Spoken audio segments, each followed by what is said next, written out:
Hi, this is Herb Shapiro with the Dr. Vax channel. And are you looking to maybe try out 3D printing to find out if it's something that'll be interesting for you? Maybe you're a new retiree, you're looking for a hobby. Maybe you're a mom or dad, you're looking for something to engage your kids with that doesn't involve playing video games? Well, I'm going to try to help you out. For about the last 6 months, I've been looking for the ideal first 3D printer for someone who in particular might not be very technical. You don't want a kit you have to put together that's complicated, that you have to adjust. You don't want the software to be hard to use. So far, the top candidate I found was the Monoprice Select Mini, and then using some software from a company called Matter Hackers called Matter Control.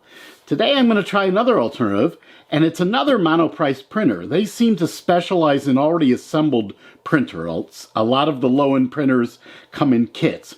This is the Monoprice Delta Mini. It's a completely different printer. It prints in a very different way.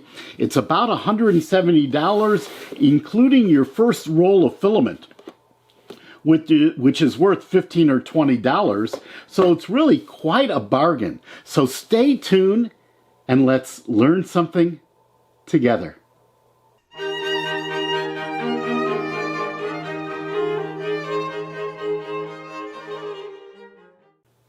The first thing I'll note is this box is very small and light. I could easily throw this in a small duffel bag, take it on an airplane to my grandson's house.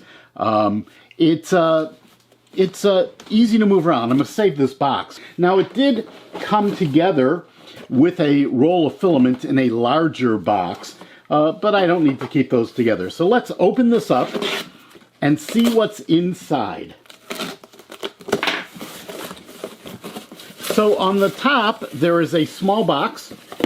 In this small box, we have a power supply. Let's take that out. We have a power supply. We have a scraper. This is the same scraper they've shipped with a number of the Monoprice printers. I have 3 of them now. It's not very useful. And then what else do we have here? Well, we have an SD card that probably has an initial model on it. We have some Allen wrenches, and we have a USB cable. Okay, we'll put this aside so we don't lose it. We'll need that in a few minutes. I'm going to move this filament behind me to get it out of the way. Now, there is also a bracket. This looks like the bracket that's used to hold on the filament. It's very nicely packed. I'll show you what it looks like here. And there's literally a handle on the printer. I'm just going to pull it out of the box. Now, that's a really nice feature for a printer you're going to use at home with children. You can move it around, you can bring it into the kids' room, you can bring it into the family room. There's a piece of foam here. I know from unpacking this once before that you have to very gently move up these guide arms like this. And then, once you get it up high enough, you can take that piece of foam out. And that's basically it. We are ready to go. So let's go ahead and clip on our bracket for the filament. Now, one thing I will note is that there's no instruction guide in here. Now, I knew that in advance, so I took and I printed out the instruction guide from the Monoprice website. The majority of the instruction guide is telling you how to set up a slicer. A slicer is a program that takes a 3D model and prepares it for a printer. We're going to look at a couple alternatives for that together. In addition, I know from experience, there are a couple other tools you'll need to have to use your 3D printer. You'll need a snip, and the reason for that is when you go to load your filament, you have to cut it off on an angle. And Monoprice printers without removable print beds, and this print bed is not removable, it's pretty hard to get the print off the bed. They ship you a little plastic scraper I showed you a minute ago. Here we go. That doesn't work very well. I prefer a paint scraper with a single edge razor blade. Now, you have to be careful. Obviously not something you want children to use unsupervised, but I find that works the best for getting prints off print pads. So it's probably something that you'll want to do for the kids. An alternative is just to get a regular paint scraper with a sharp edge, but that's still pretty dangerous to use, so you have to be careful. Okay, let's get started by looking at the back of the printer. Here on the back of the printer, there are a number of connections. The first connection is a round connection that's going to be for power. The second is a connection for a USB cable. That's if you want to connect this printer directly to your computer. Then there's a button. Don't push the button. The button is a button that will automatically start printing a file that's on the SD card with a particular name. I'll put the name on the screen. That file already exists on the SD card, so if you press that button, as soon as you plug in, it'll start printing. Well, we haven't loaded any filament yet, so that would be a problem. And then there's a slot here for a SD card. The SD card is a micro SD card. It's very small. It goes in what seems to be upside down with the gold contacts, on the top. It is a little fidgety to get that in, and you have to make sure it goes all the way in. Okay, we have that in. Now let's look at the top of the printer. Here on the top of the printer, we have the place that you load in the filament. And in order to load in the filament, you're going to press on this lever, place the filament in, and push it through this tube. But before we do that, we have to heat up the printer to temperature so that we can press the filament so it will come out the nozzle at the end.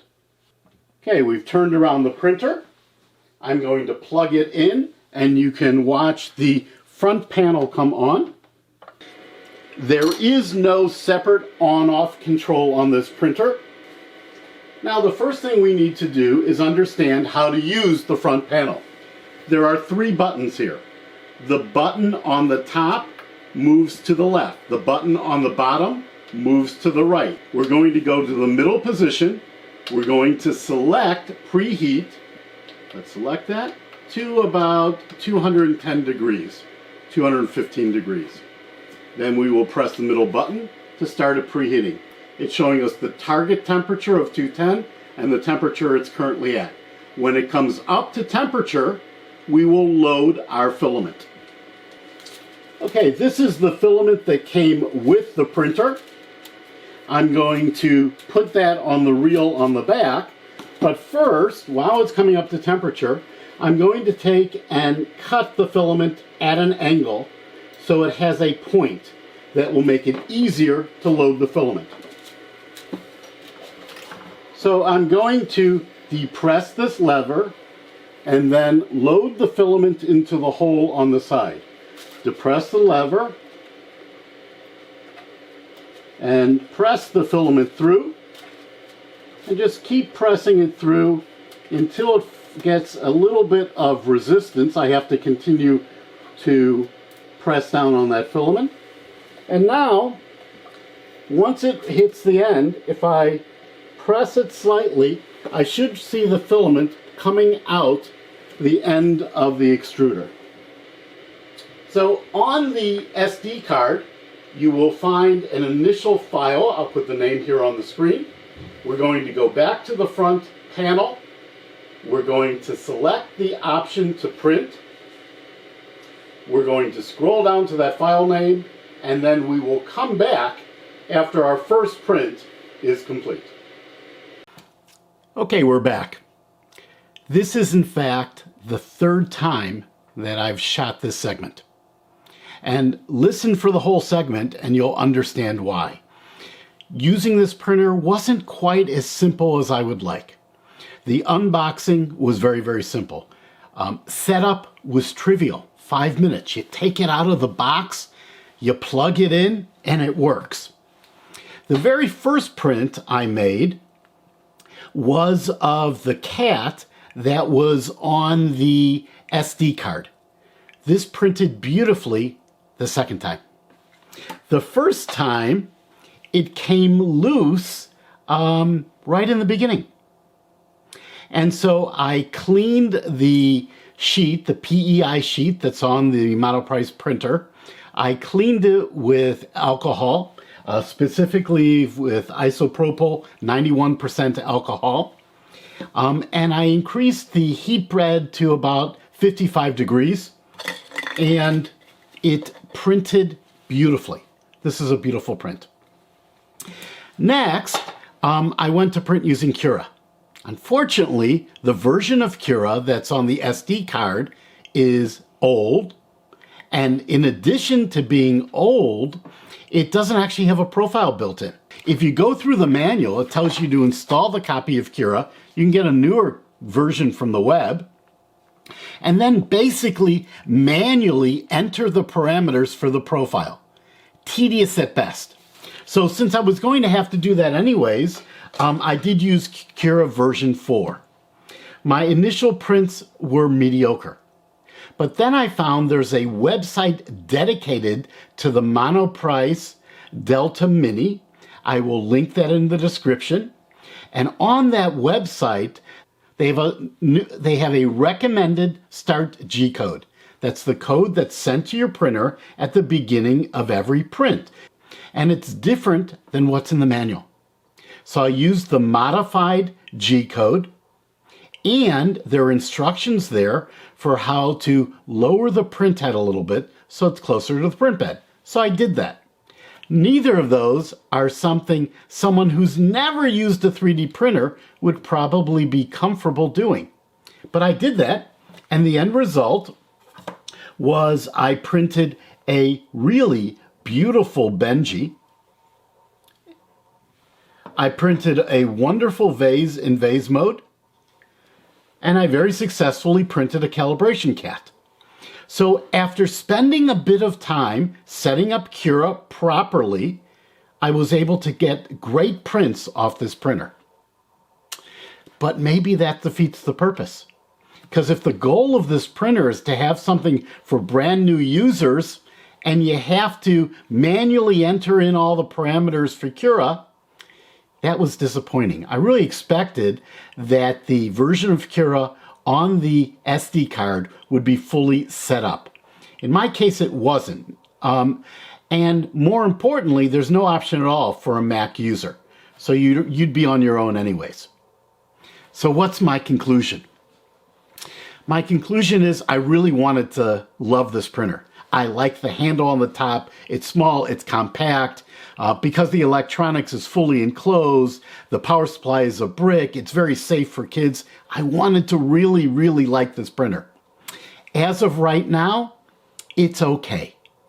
And my go-to recommendation for people just getting started is sort of its sibling, the Monoprice Select Mini, which is a traditional style printer. It has about the same print volume, so relatively small print size, but it uses a traditional moving bed and a traditional print head. Why? Because the version 2 of the Monoprice Select Mini has been around for a long time already, and it's fully supported in Cura. You just download Cura and you can use it. I've used it successfully with Matter Control, so it seems like it's a better out-of-the-box experience. So I hope this was helpful. You learned something today. I learned I need to create a couple more videos, one on setting up Cura from scratch for a new printer. So thanks again, but most importantly, let's continue to learn things together.